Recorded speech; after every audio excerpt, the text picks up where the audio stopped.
Frustrated. That's how many are feeling after an Alabaster City Council meeting on November 14th. Many residents spoke about the council ignoring the public's concerns and pointed out that the current plans were not approved by the Army Corps of Engineers.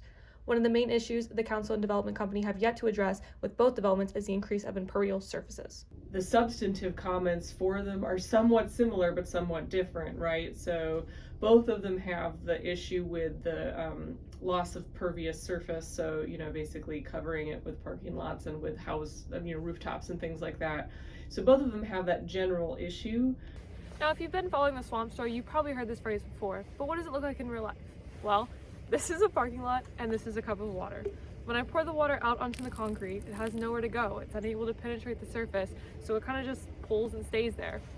However, if I repeat this process on grass, the water is actually able to go back into the soil. This water is stored as groundwater, which fills the nearby wells and aquifers.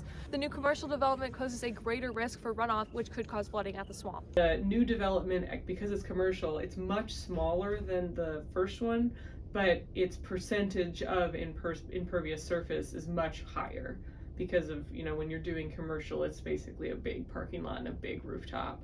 Versus houses that have the lawns interspersed and will have trees and will have.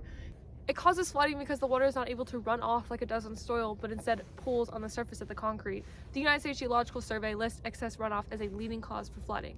As for the future of Ebenezer Swamp, we'll have to stay tuned.